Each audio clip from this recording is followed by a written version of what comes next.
There we go.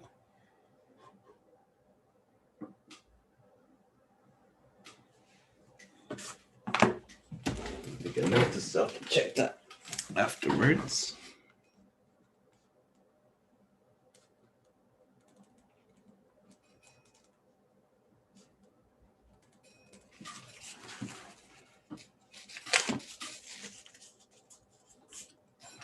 Cool. All right.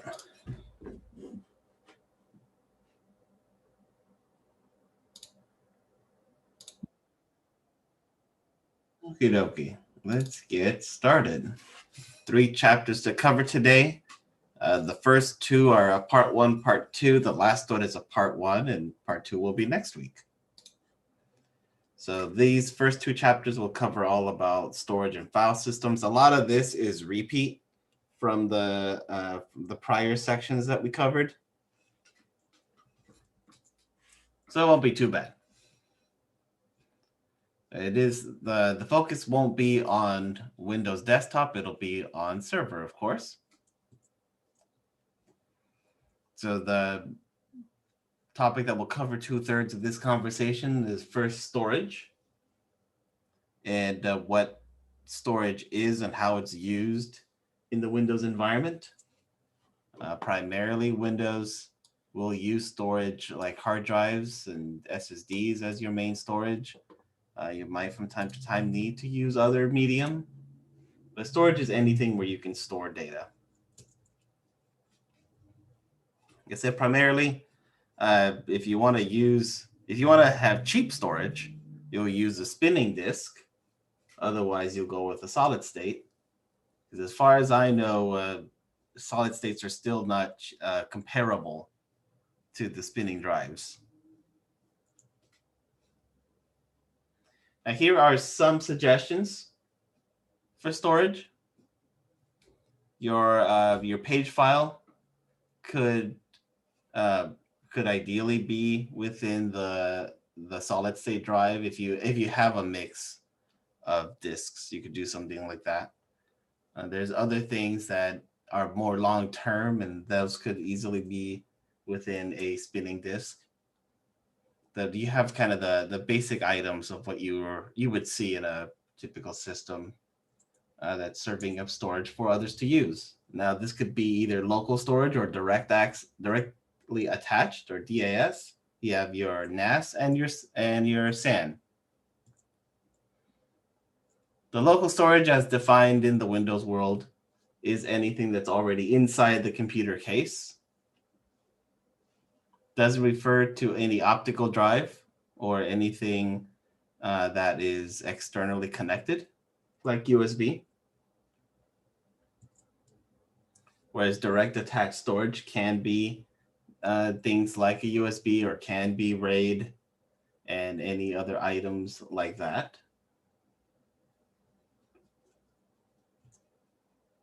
Your network attached storage, working from another system, offering that storage through things like server message block, the network file system, or file transfer protocol. Mind you, all 3 are by default insecure, so you want to use secure methods to communicate your storage, especially if you're handling confidential, secret, or top secret level information. Your SAN is a high-speed networked version of your NAS. Communicates typically through things like Fiber Channel or ISCSI. And they have a logical unit number, or a LUN, to identify themselves. And this could be an entire array of disks, just a single disk, or even parts of a disk.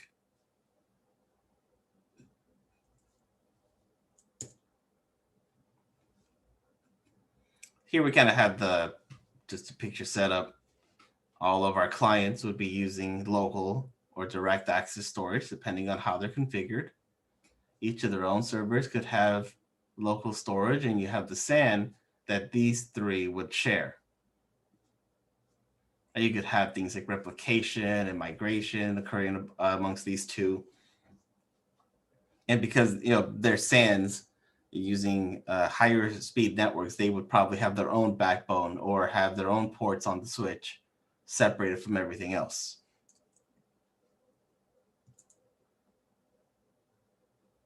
As you saw with Windows 10, you have your basic disk storage terminology of a disk drive, a volume, a partition, and formatting, and the difference between a physical and logical disks.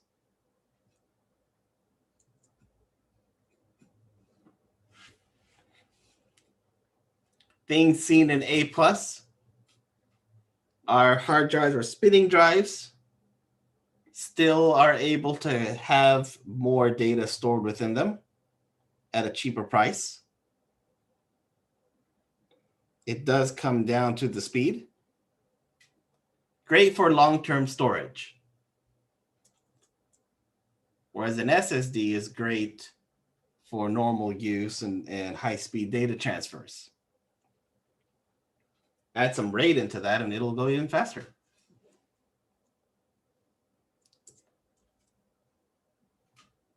Your disk interface is how the physical disk connects with the rest of the computer or the rest of the board, if in case we're talking about a SAN or a NAS.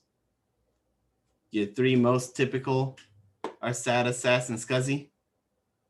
SAS is serial attached SCSI, if you didn't know.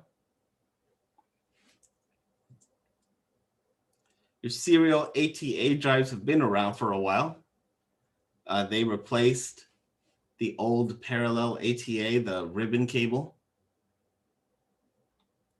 We can handle up to 16 gigabits per second, with most devices being SATA 3.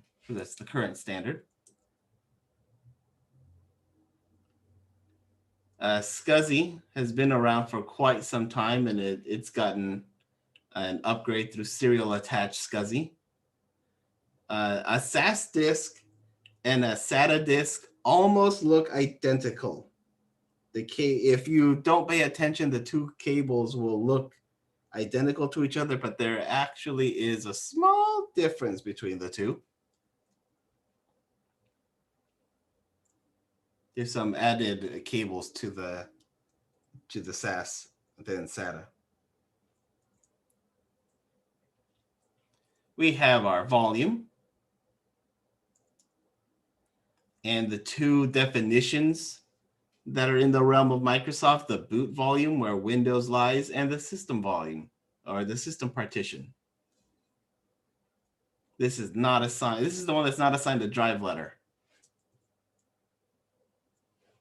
So here we have the system, and here's the boot.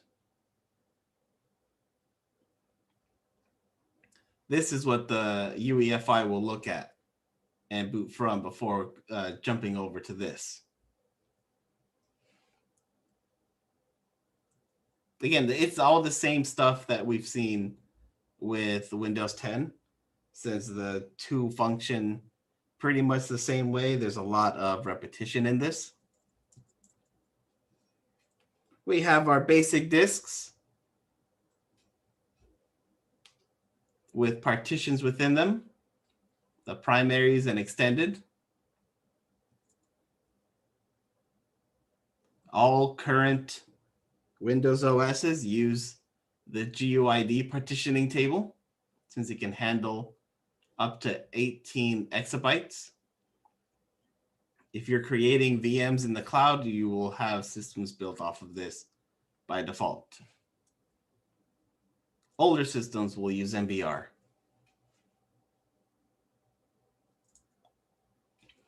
If you've ever wondered about the disk sector size, how you can change it, well, this is pretty much what it is. It's just how the disk is divided up. What is the smallest unit of chunk for information? So it could be as small as 512. It could be as large as 4096 bytes, depending on what kind of information you're going to have. This will affect backups as well when we get into that later.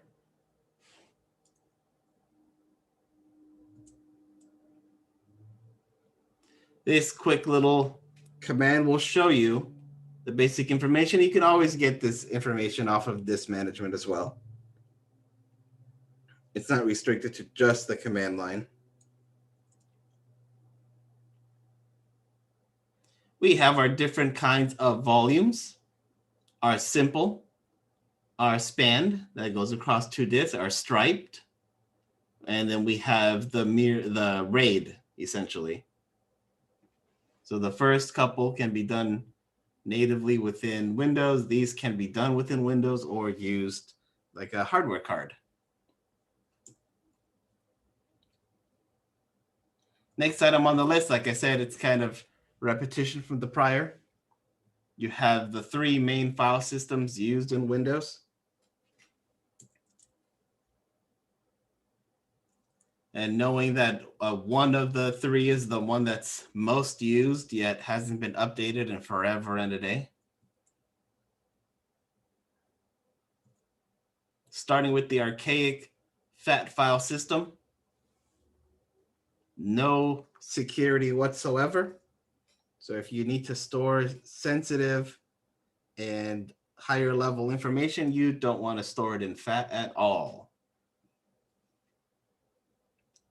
It also can only handle up to 4 gigs in size, any files.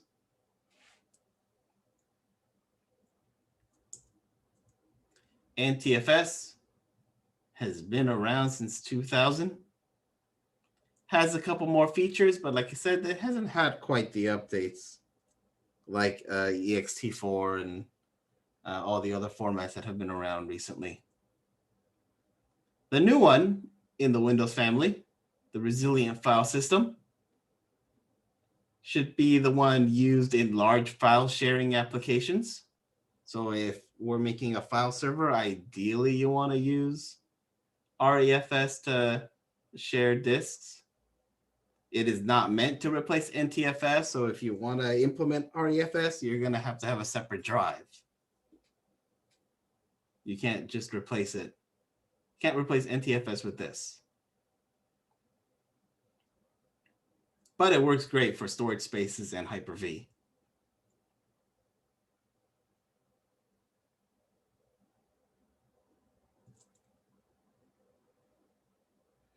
New disks can be hot added while the system is on. Server is able to handle this without freaking out. Any brand new disks have to be initialized like they do in any operating system. And then you can add a volume and format and do all that kind of stuff with it.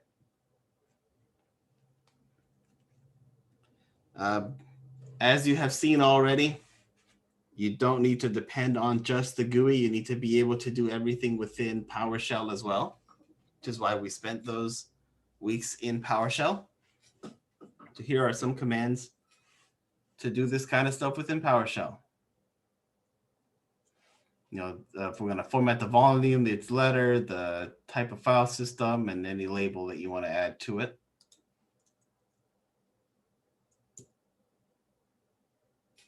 Virtual disks, well, specifically Microsoft virtual disks, are able to communicate within the Windows environment natively.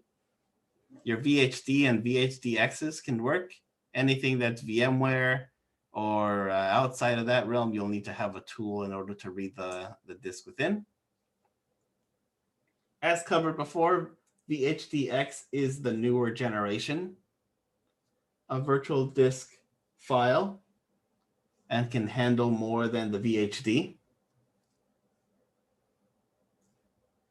It is possible to convert a VHD disk into VHDX. So if you are importing an older image, you can upgrade it.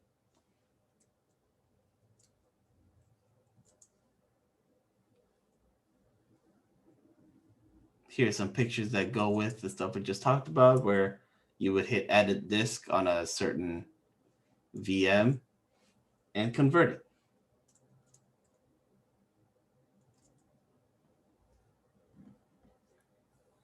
Because virtual disks are nothing more than a file, it is totally possible to expand or fix size for the disks. Dynamic is typically the better way to go. because it grows as needed.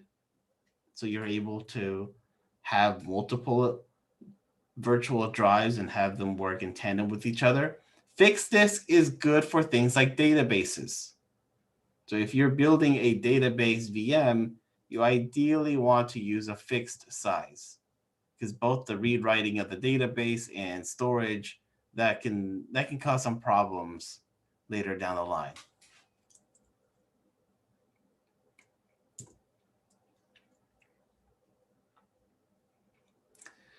Switching gears into file sharing, something that you can add in the file and storage service role. The default for Windows sharing is the server message block, or SMB. Make sure that if you are installing a file sharing, that SMB is up to date, because there's a lot of vulnerabilities that exist for server message block.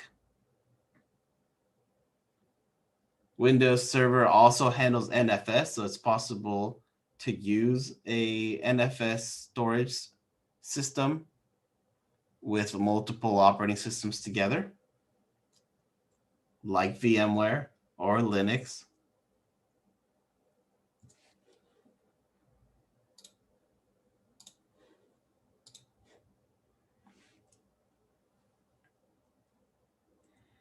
I just see the message in the chat. Yeah, a 1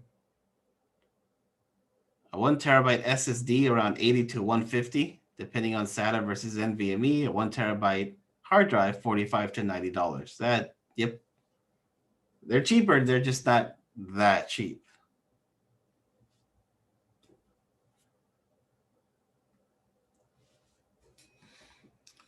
As you saw with Windows 10, the same thing applies in server.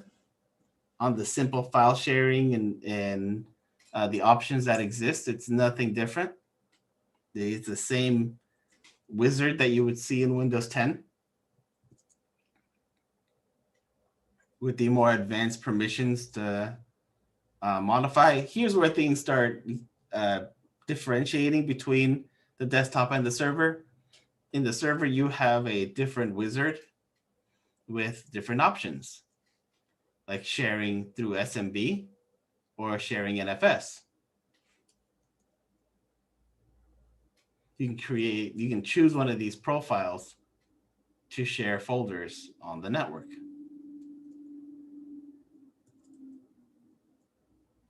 Here are some additional options that, again, you don't see in Windows 10, but you do in server, like enumeration, caching of share, encrypting data access, which of course they should be on, especially for handling sensitive data. And the default is read-only for everyone. So this does mean, while this means that anyone and everyone can read, it also means you don't need to be authenticated. You don't have to have a username password in order to see the contents of the files and folders. So this default should actually be changed when you set up a permission, because otherwise everyone, including malicious people or software like a worm or a virus, will be able to read that data. And if within that piece of malware is a form of spyware or any form of data exfiltration, well, it just needs read in order to copy out information.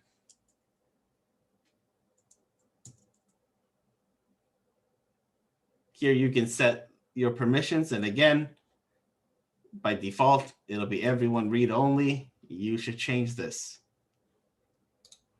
Don't just let that go.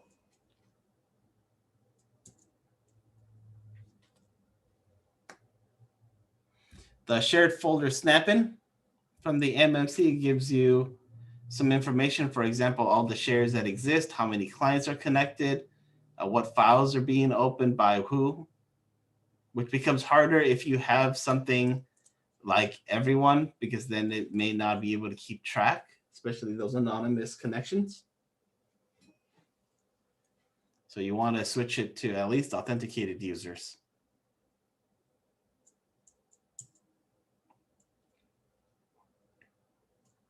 Just like with the GUI, you can also see the similar information through the command line and through PowerShell. More commands to be familiar with, but also having something like SS64 and other reference sites handy.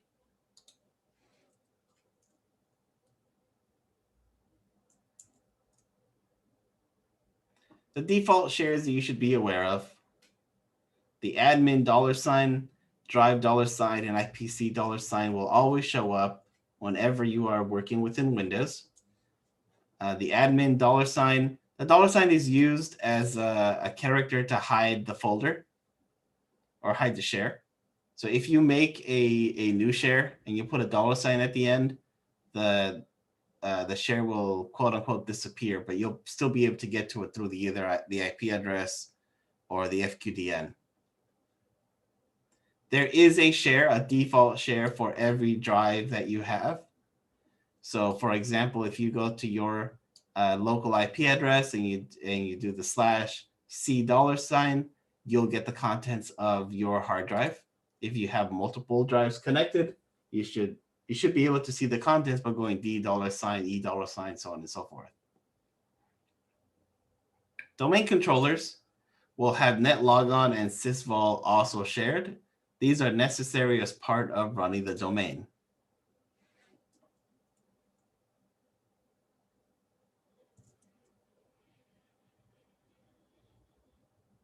Some common ways to share folders, besides giving users the path or being able to search their Active Directory, you can always map or browse the network or add it in group policy so that the user doesn't have to do a thing. It'll just show up to them when the policy updates.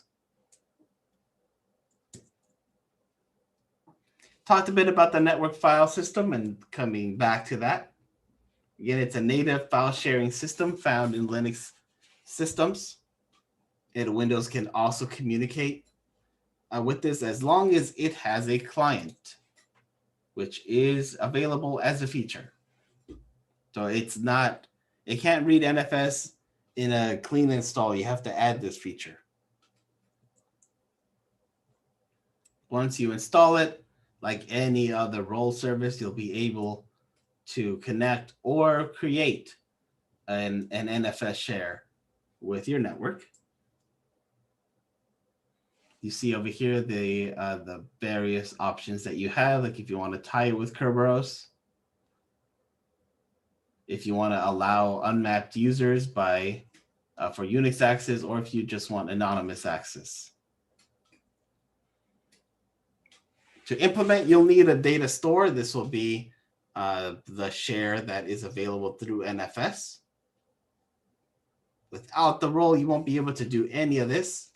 Once it's there, you can configure an NFS data store. Just as with everything, it's all possible to do through PowerShell.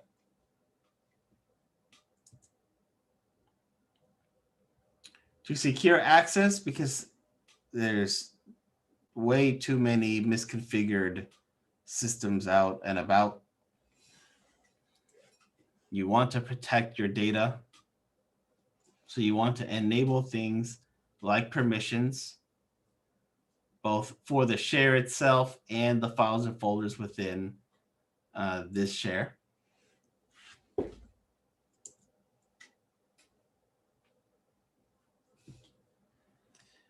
Some basic security principles that you see in like Security Plus and beyond.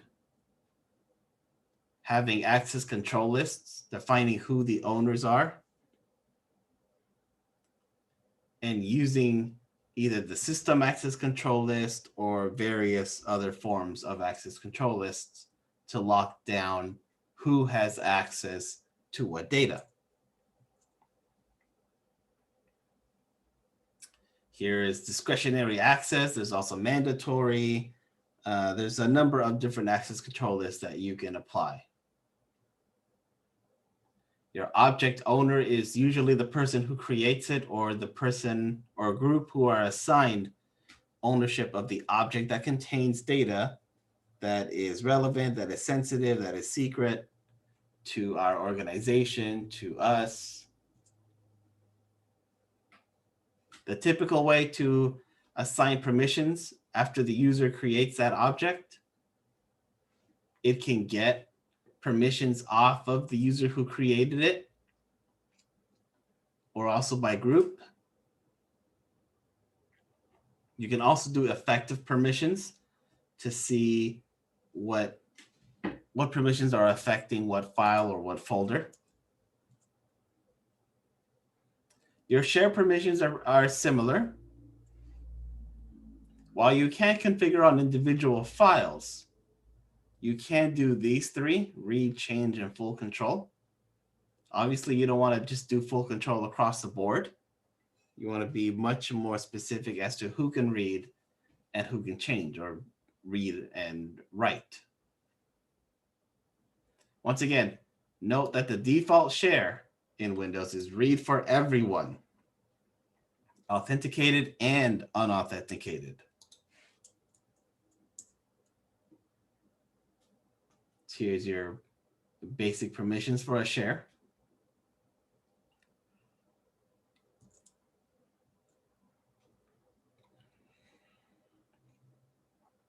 Digging deeper into the file and folder permissions, your basic ones are read, execute, list the folder contents, write, modify, full control.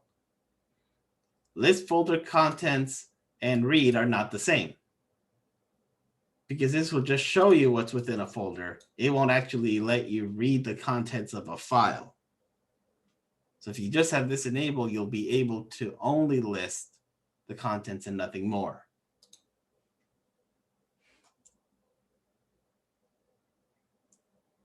So would that be similar to like what they use in Linux as far as like the ls-la or -a command? Right. Got it. Thank you. All right. With this, it's basically just ls, but I can't cat the file. I can't open it. I can't write to it. It's just listing what's in there. Okay.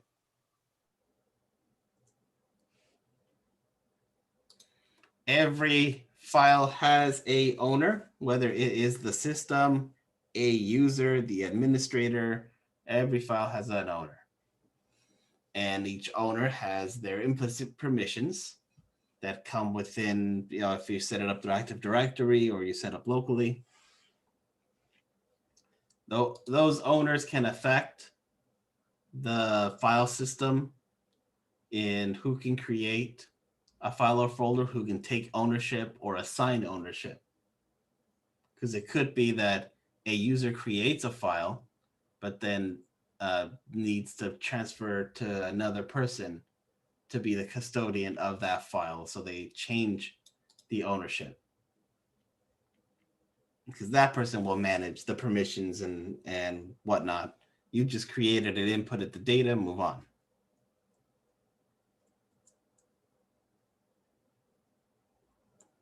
Permission inheritance, something that we covered in the Windows 10 section.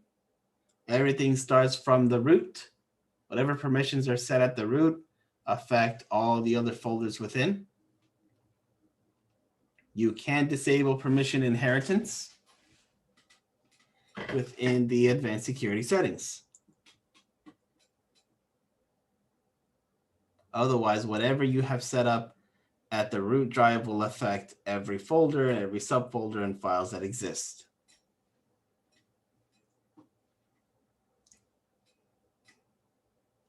Which again, this all depends on what you're working with.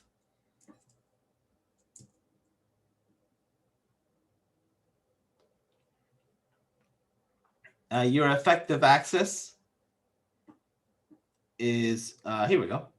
The effective access can show you the effects for a user or a group or a device. So if you want to test what can a specific user see.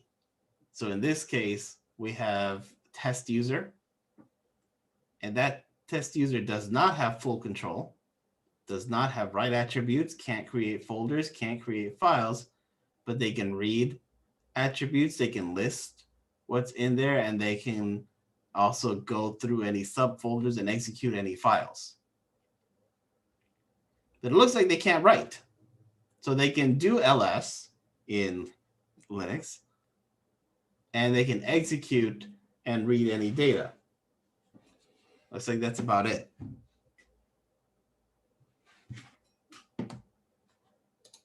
So if you want to test permissions out, this is a great way to do so.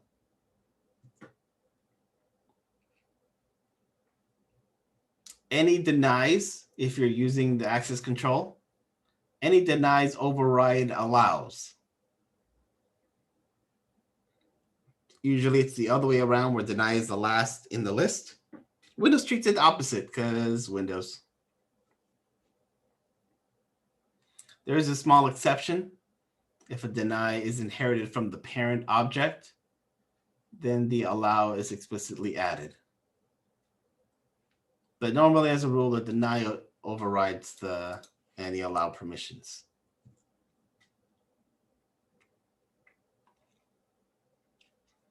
Here's a couple more that we have covered before.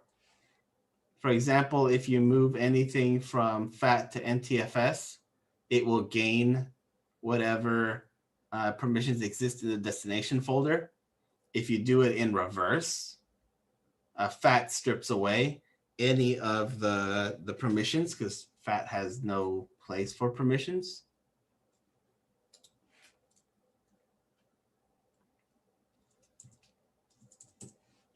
And that is the end of that chapter. Any questions? Looking at the chats.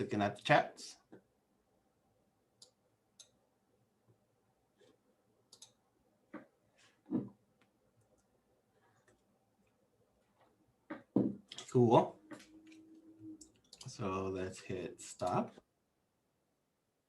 Move these over.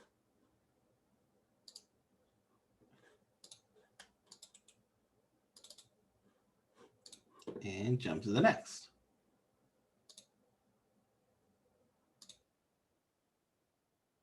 All right. The part 2. Storage spaces. Again, talked about in Windows 10. Also used in Windows Server. Go figure, having the same kernel, having the same basic functionalities. They're going to be able to do the same thing.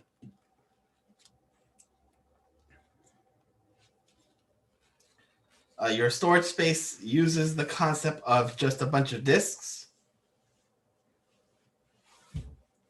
You can add these disks that are not part of any array together into storage space, creating a pool. That way it's all software monitored instead of relying on hardware. As you build that pool, Windows will see it all as one drive, one logical drive instead of the physical disks. You'll be able to do things like data deduplication. In case of accidental deletion or modification, you have copies. And you can either do the simple, the mirror, or parity.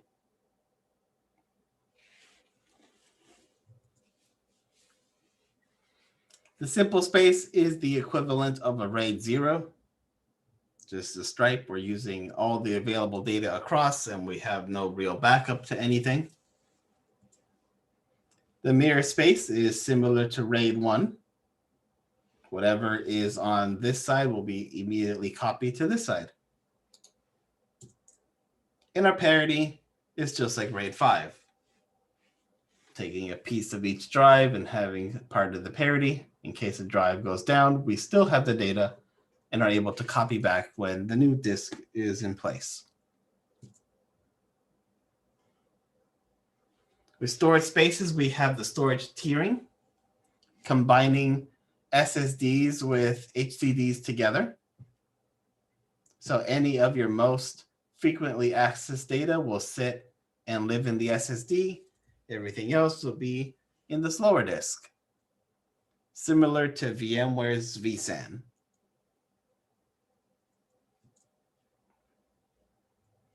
Creating them is just the same in either edition of Windows, making the pools, making the disks, and the volumes. It looks a little different because everything is within Server Manager instead of Control Panel. But the basic steps are just the same. Here is our disks, our physical disks that we're going to turn into our pool. There is the virtual disk created from these.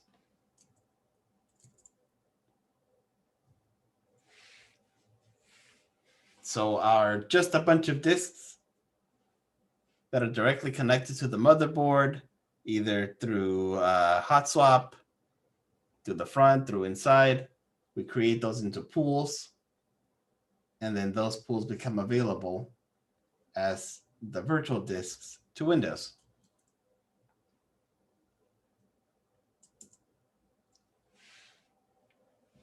No surprise, you can do this all within PowerShell.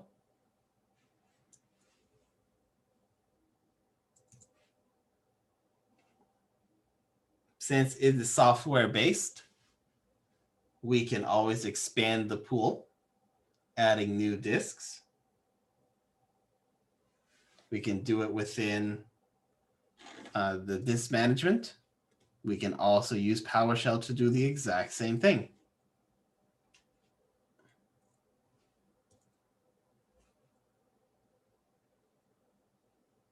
So just as in both, we can get the same information, do the same work. It really comes down to which way do you want to go? Do you want to type most of the time or click your way through?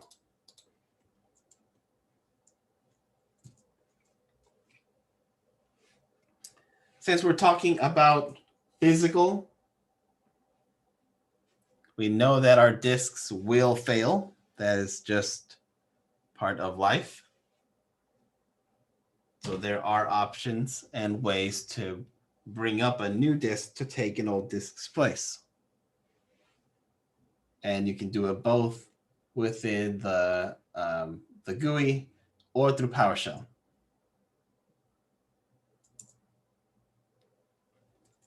You can also have Windows have some extra drives on standby through hot spare, for example, or through automatic, where the in automatic storage space will choose which one is hot spare and which one isn't. Hot spare, you choose these disks will sit.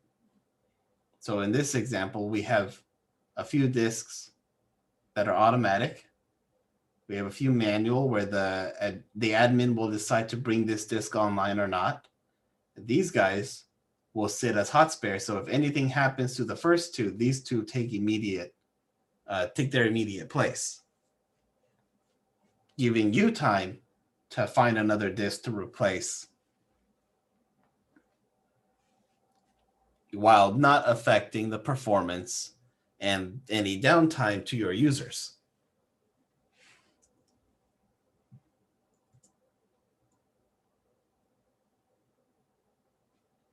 So again, you could do this, you can have this do it manually, or you do it yourself, or have Windows do it for you. In high usage scenarios, I would go with the automatic, just so that Windows can alert you and it already took action for you, so your users continue working as normal and you can fix it and nobody knows.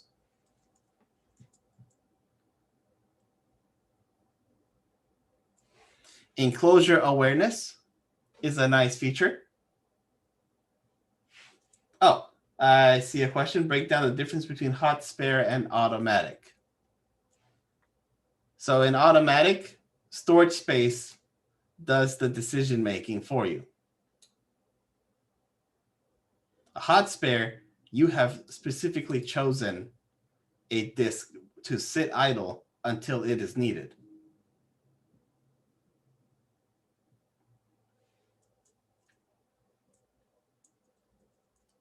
So where's that picture?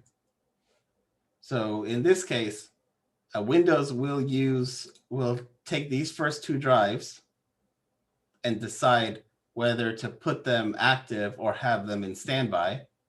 These last two are going to be in standby until any of the automatics go down and take that place. And these two in the middle, you, the administrator, have to say, okay, we're either going to go automatic or hot spare if and when these first two drives die.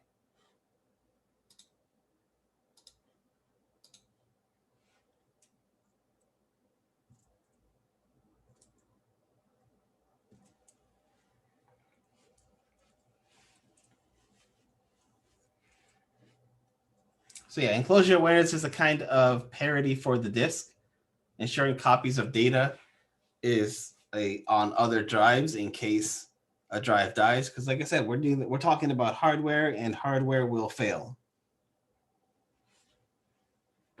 So this is a good feature to have enabled. That way there is no downtime for your users, and you can still fix the problem while everybody else is still working.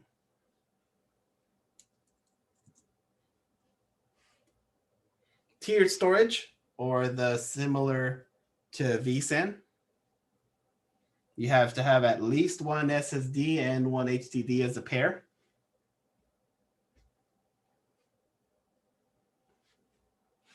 If for whatever reason Windows doesn't see that it's an SSD, you can physically set it as that.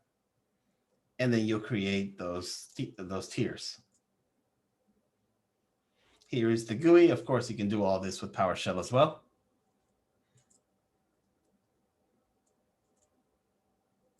And then you choose, okay, which is my faster tier?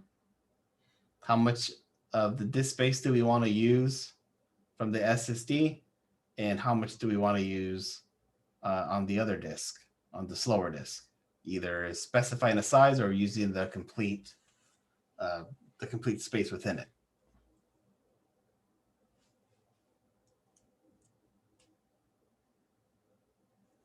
Oops, I went backwards. Here's the PowerShell way to do it.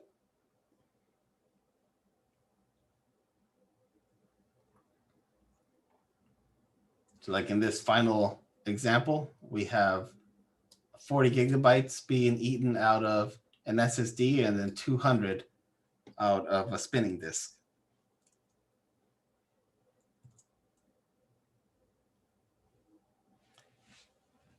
Changing gears again into ISCSI, another form of network storage, just like NAS, using the logical unit numbers, or the LUNS.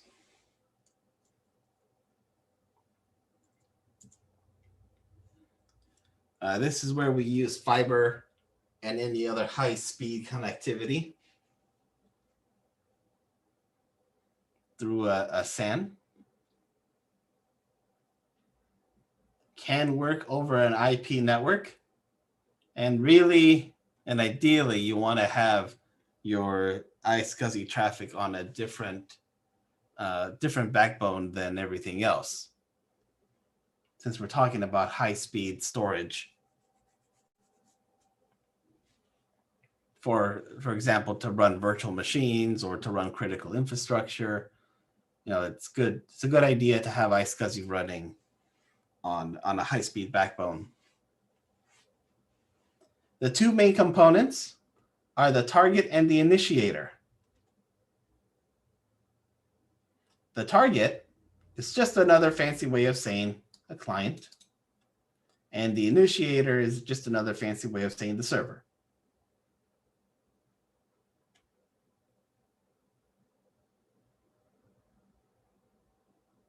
Actually, I have it backwards. The target is the server, the initiator is the client.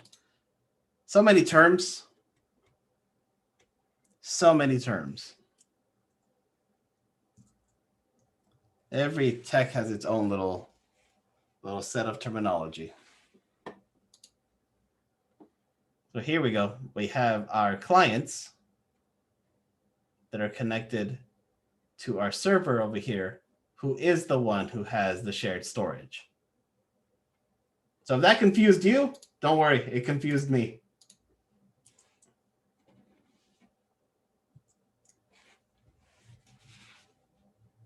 With iSCSI, we can do block level storage or file level storage. In the block, it is seen as a local drive. In the file level, it's just the specific files we're sharing. A perfect example of what this is your standard Windows share. You know, from earlier, when you make a standard share, you take a folder and you set the permissions to it, then anybody can either go to the IP address of the server or the FQDN, and they see the files. That's file level. Whereas block, they would be seeing a mapped drive. That's the block level. Like I said, iSCSI runs on these logical unit numbers. It's basically the reference ID. So instead of using an IP address, we're using LUNS.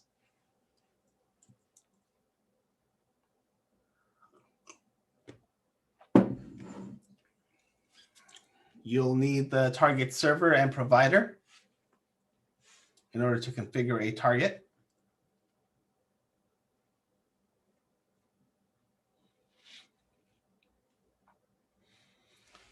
You'll need to install the role in order for it to work. You'll need to create the virtual disk, and then you'll be able to attach it. And of course, there's a wizard that goes with this. I have been browsing eBay for storage arrays, and yes, a lot of boxes say iSCSI, and they have SPF Plus and power. Yep.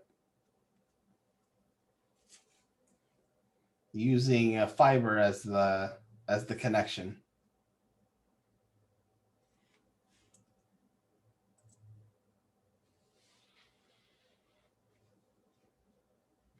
Like I said, there is a wizard that you can follow to add iSCSI into Windows, and you'll need some information ahead of time to make that connection. It's built into Server 2012, so you'll be able to see it in 2019. You'll see the properties that you'll need to install in order to get this connected. And really, it's this information: the disk location, the disk name, the size, the target, and the initiators, and any authentication that goes with it. The Internet Storage Name Service. Another way to share storage on a large network. So we're talking data center level. Still using IP as the base for the protocol, using fiber. This allows more connections, faster connections for data across many devices at once.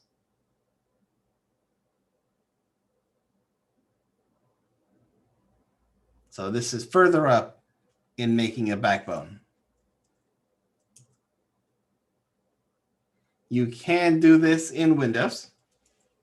There is a feature that you can add and a wizard to follow. Here is your iSCSI.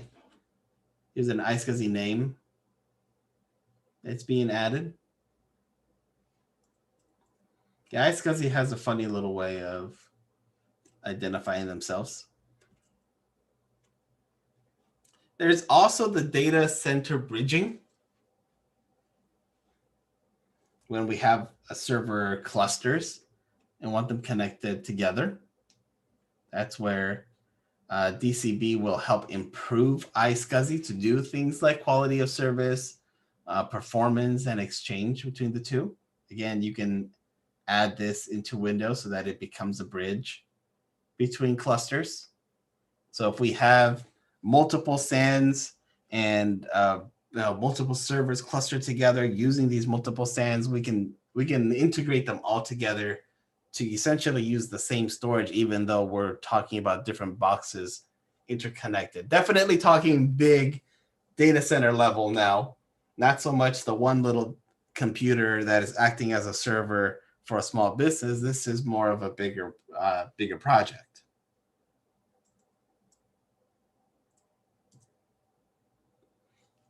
There's also the multipath I/O, handling fault tolerance, which is definitely necessary at this level when we're talking about multiple systems accessing storage. So you have a lot of files being read and written over the network very quickly. You want to have fault tolerance to prevent data store or to prevent data corruption, data loss, that kind of stuff.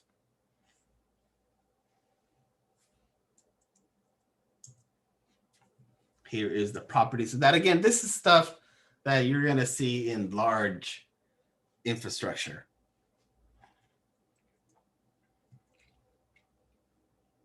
But Windows is able to communicate with all this. You just have to add the role and feature.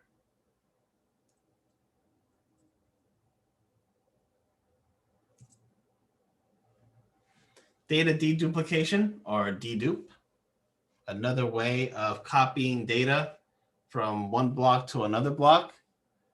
It's a form of backup, really more of like a hot site, having multiple copies around just in case we have any storage issues. Great for file servers, because again, we're holding duplicated data in case data corruption. Great for backup servers to have those backup sets. Virtualization as well, because working with multiple VMs and many different uses, we want to be able to have backups in case something goes wrong. There is a tool that you can run to kind of give you it's your typical Windows wizard that'll tell you which way you could go, and that is this tool right here.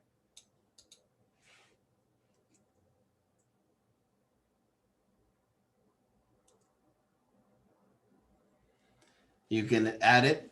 It's under the file and storage service role. There it is. Of course, you'll need some requirements. For example, it must be formatted NTFS. The physical or virtual machine running this should have at least one volume that doesn't have the OS. Anything larger than 64 terabytes is not supported. You should have at least 10% free space. Definitely should have it on fiber. And any encrypted files are smaller than 32 kilobytes are not processed by this.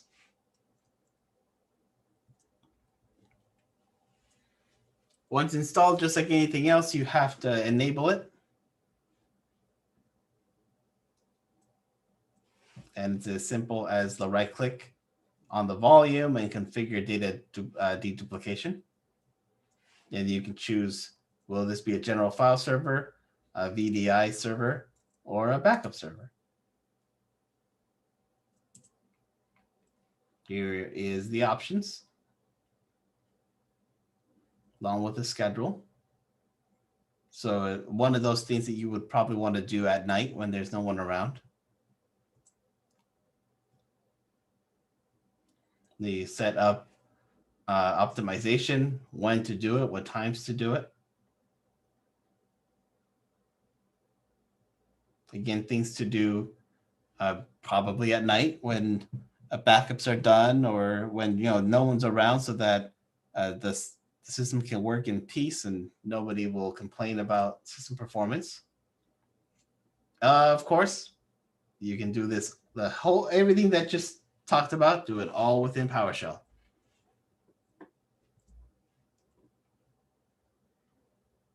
So here you go, showing a job underway and showing a dedupe.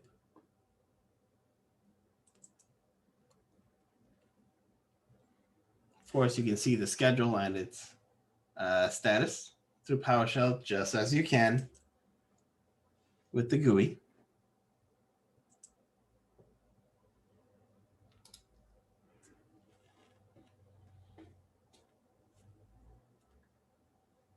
Deduplication is one way. Another way is doing backups to restore full volumes or selective restores. That is always an option that you should have for your data.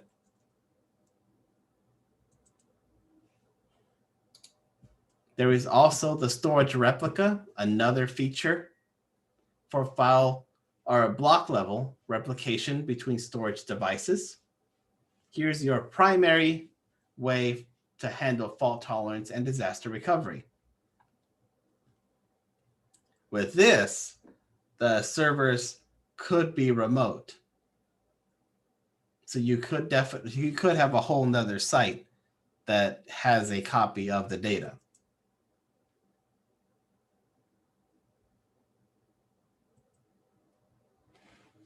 This can be done server to server, cluster to cluster, or even stretch cluster, which is different geographic locations, like around the world.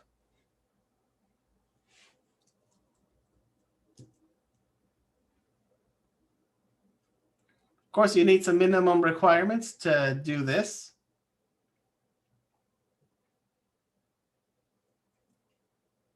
Plenty of space, strong connections, part of the domain.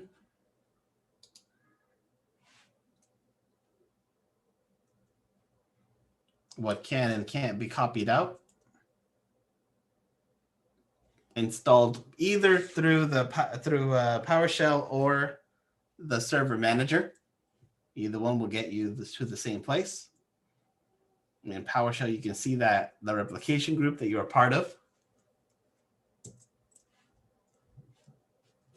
You can also do one-way replication,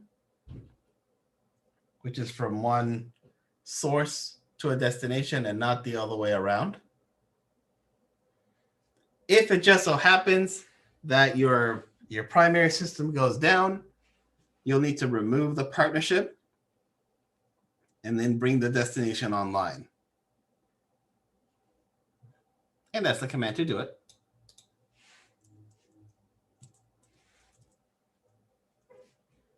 And then lastly, you can either do it synchronous or asynchronous. Asynchronous would be great if we're talking about a slower or a high latency network,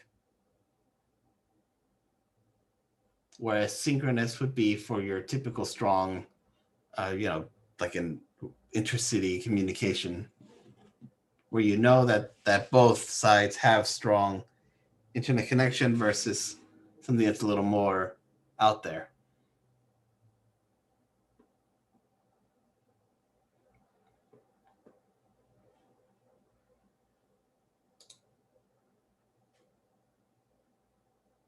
Any questions before I hit stop recording?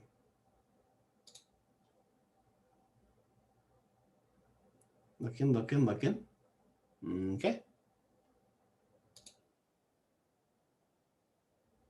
And move this in number 2. One more chapter to go. Again, this is a part 1 of 2, and next week we'll do part 2.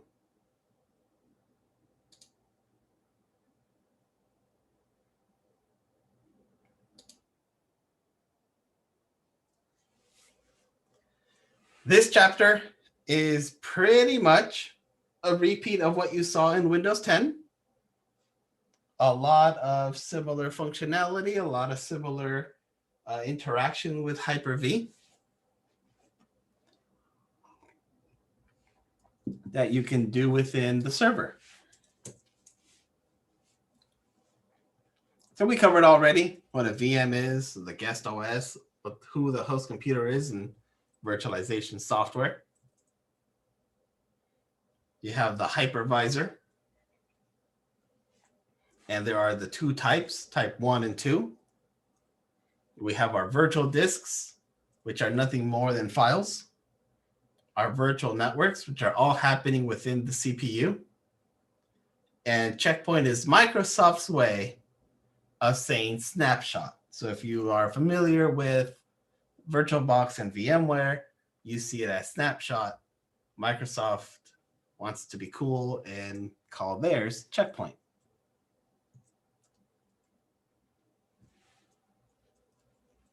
Here is a Hyper-V type 1, where the hypervisor is the operating system running on the hardware. A type 2 would be Windows Server is the operating system installed, and we have virtual machines running on that, like VMware Workstation. That is a type 2. Of course, it doesn't just work on any system. You have to have 64-bit. The CPU needs to have virtualization enabled. You have to have enough free disk space to run virtual machines and enough RAM to run these VMs. That's Hyper-V. Again, looks just the same as Windows 10, no surprise.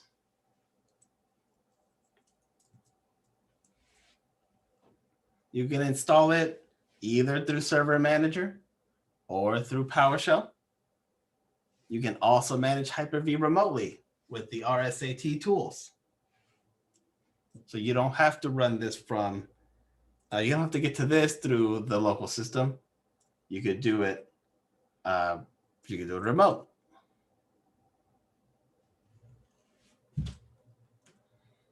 We'll get to the over provisioning as we go. There are some slides that cover a little bit on that. Just remember that ISCSI is more of the gold standard in virtualization.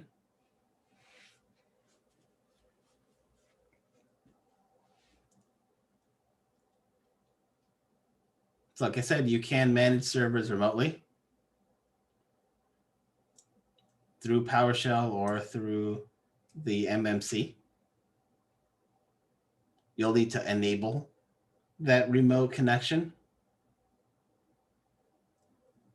in order to get to that system.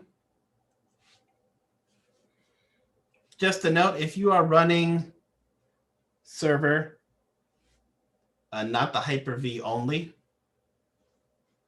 then you'll be able, and as a standard edition, you'll be able to run 2 instances of server. If you're running data center, it would be unlimited.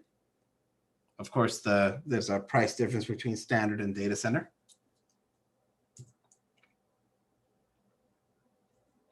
It is possible to upgrade your virtual machines from an older edition up to a current, just as you can with any other system. So it is possible to take a VM that you made in Server 2008 and bring it up to 16 and 19. Creating a VM, again, we've covered this before, so this is really repeat for you in the process to create either a Gen 1 or Gen 2 VM and the advantages of Gen 1 versus Gen 2.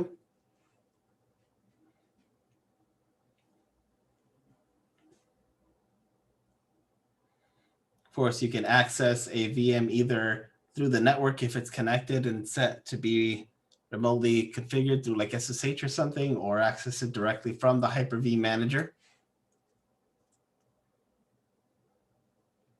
Here's your standard look of a Hyper-V running a Windows system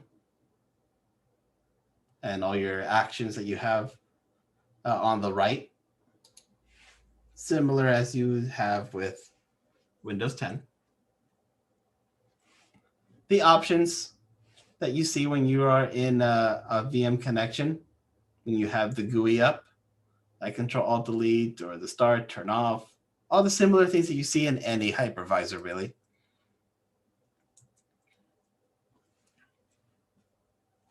Of course, a couple tasks. Again, this more depends on which hypervisor you're using.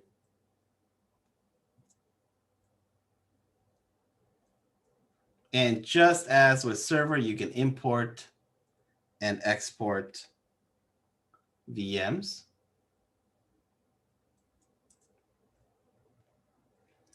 Exporting and importing is all a piece of cake.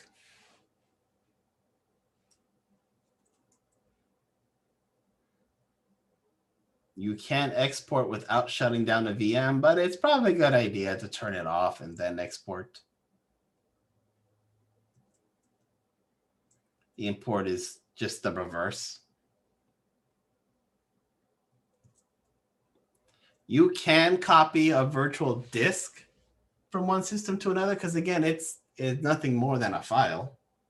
So it is totally possible. Just know that you'd have to create a new VM through the wizard or through PowerShell and then add that disk to that VM to run it.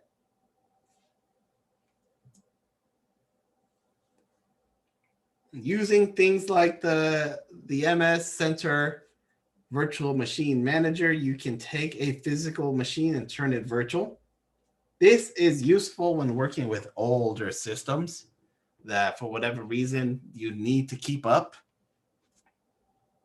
You can turn that physical machine who has dying parts and make it virtual so that it still works, so that whatever that application or whatever functionality still happens just virtually.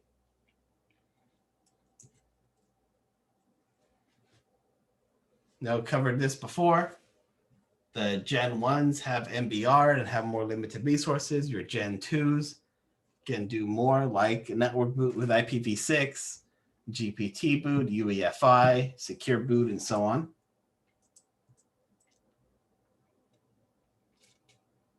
So Gen 1 is great for older Windows or older operating systems, whereas Gen 2 is great for the newer.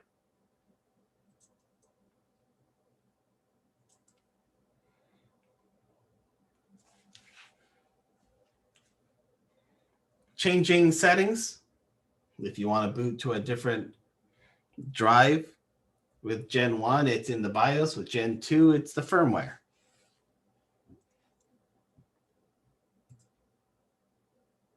There's the BIOS. There's firmware.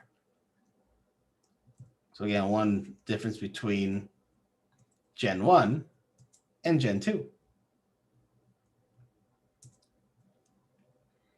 Gen 2s can do secure boot and enable encryption support.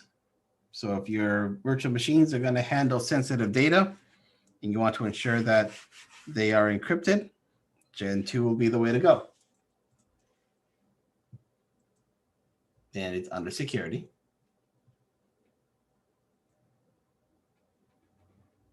Memory allocation, setting up how much RAM will be used in the VM. There is an option for dynamic memory, where you can change based on the need. It's not enabled by default, but it is sitting right here. So a VM that has the Hyper-V tools installed and is capable of handling dynamic memory can take advantage of this.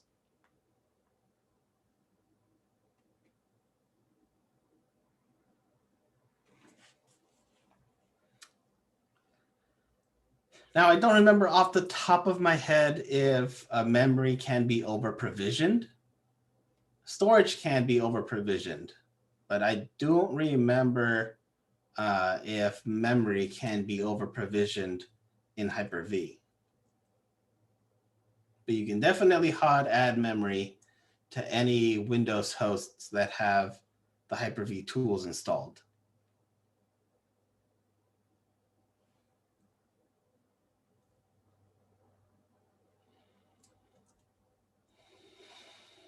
There's also smart paging, using a file on the host computer to store any memory. This functions with dynamic. Other than setting where it's going to be, that's pretty much all you can do for that. Your virtual processor, you can adjust how many virtual processors are assigned to a VM. So here's the answer to the question: can CPU be over-provisioned? Up to the total number of physical processors or processor cores installed.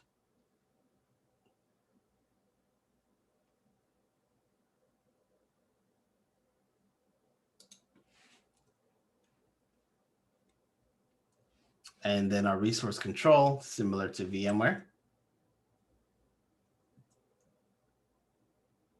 So here you go. We say how many virtual processors are going to be used. And if we want to do any resource control, we can set that all up here.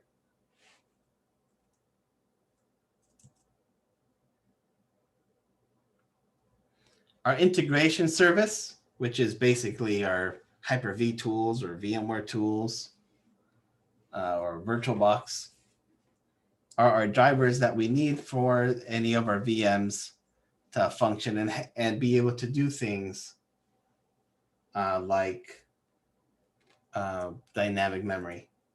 Oh, I see a question. Let's say my server has 20 cores and I have 2 VMs. Can I give them 15 each? You know, I don't actually know if Hyper-V will freak out when you assign the 15 cores to the first VM and then you try assigning 15 cores to the second. It might not let you. It might freak out and say, oh, you only have 5.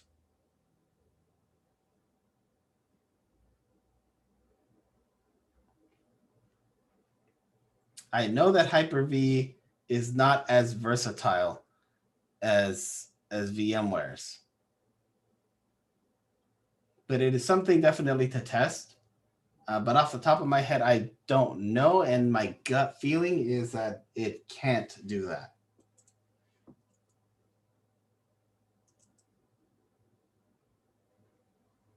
Yeah, I think they're hard provisioned.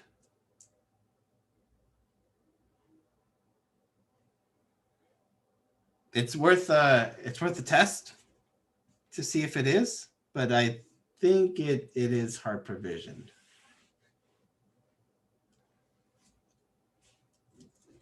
So all the integration services here that you can apply,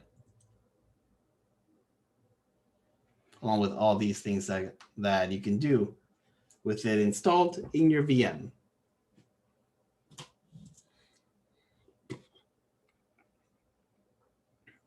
If you've ever worked with VMs, you know that snapshots can save your life. And they are here in Microsoft's Hyper-V. It's just called Checkpoint, but it functions the same way. You can have up to 50 checkpoints per VM. And you can always clean them up later as you go.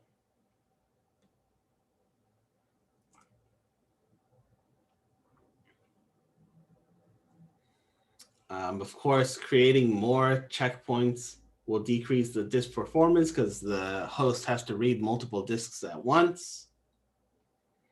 If you want to expand a disk, you need to get rid of all your checkpoints or snapshots. You can always revert or apply. Either way, we'll use a saved checkpoint that you have created before. So in this case, we have our initial snapshot, and then we made a second snapshot out of that one. We have a third, and we have a fourth. So we kind of broke from number 2 into 2 different ways. And again, you can go up to 50 snapshots in Hyper-V per VM. And just like with any type 1 hypervisor, you can set which VMs can automatically run when the host is brought back to life in case of a power outage or anything like that.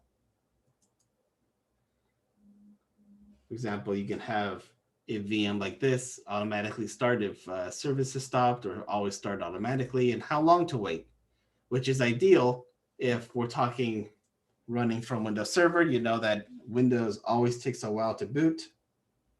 So you want to give the host some time to boot up all its services and be ready, and then start up your virtual machines, which will then do the same.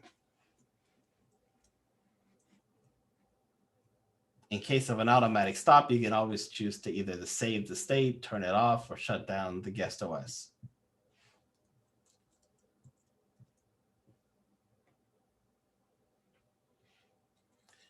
Just like with anything else, you can always see how much your VMs are utilizing your resources, setting any minimums, maximums as needed. Oops. You can target a specific metric if you want to see, for example, how much network use is being done out of a specific VM. You can narrow it down to that, or how much processor time is being used up. You can do that.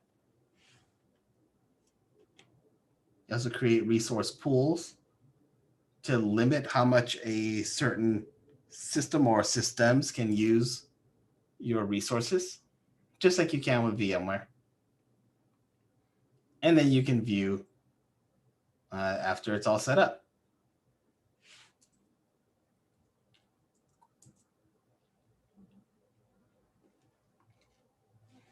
The enhanced session mode gives you things like audio, which it did not prior. Also printer redirection, adding USBs, extra drives, plug and play devices, copying data in and out of a VM through the clipboard.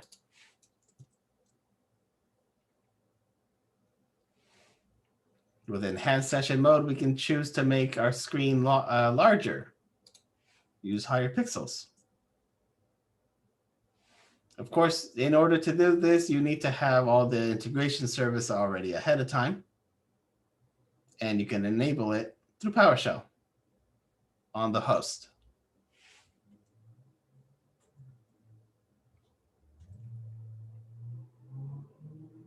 So here's the option after you have ensured that your hosts can handle this, and that your guests have integration services installed. There's the option to enable.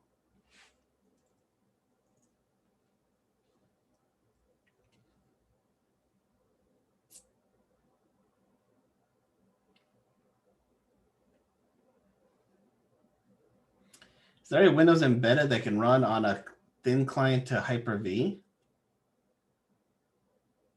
You mean, so the thin client connects to the Hyper-V server, and it gets Windows, because Windows embedded is for IoT devices or devices that are going to be static.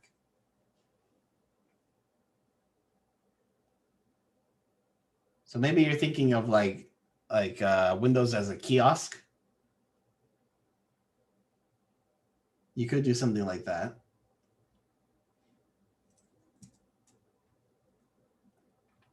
Although it probably would be more difficult with Hyper-V. It's easier to do on VMware with Horizon.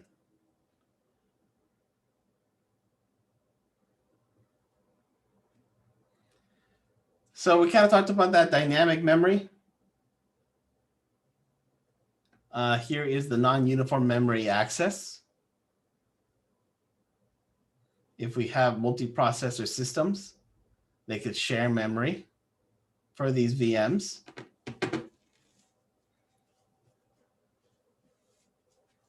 It is possible to share within multiple systems.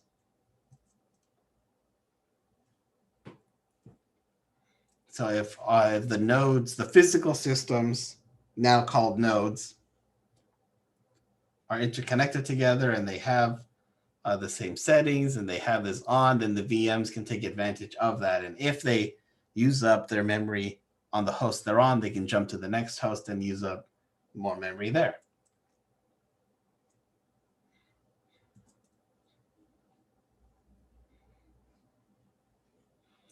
Here you see how we're going to also use some processing out through this whole topology.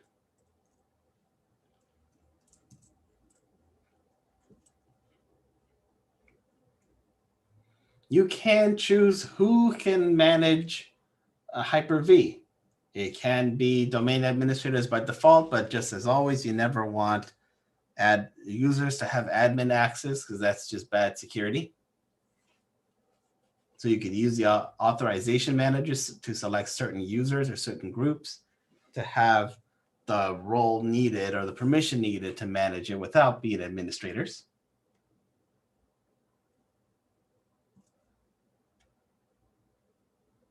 So here we can define some roles and say who can do what.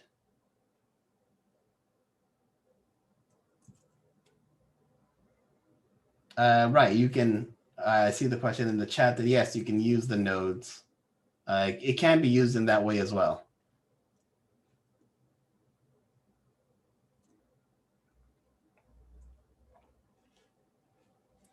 You also have the discrete device assignment, a feature available in 2016 to give exclusive access to the hardware devices.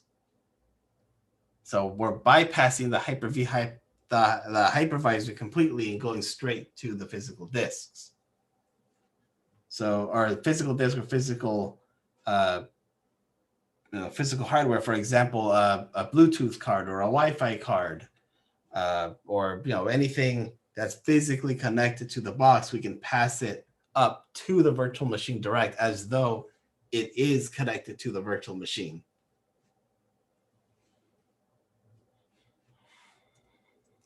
And you'll need to enable it, but it is possible to do.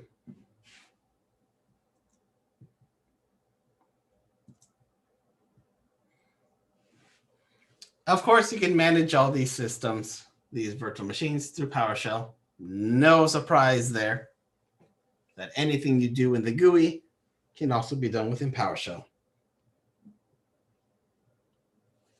Cool. Any questions? Any other questions? I should really say.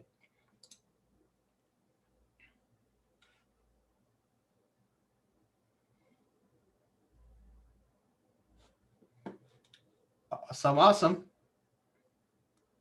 So with that,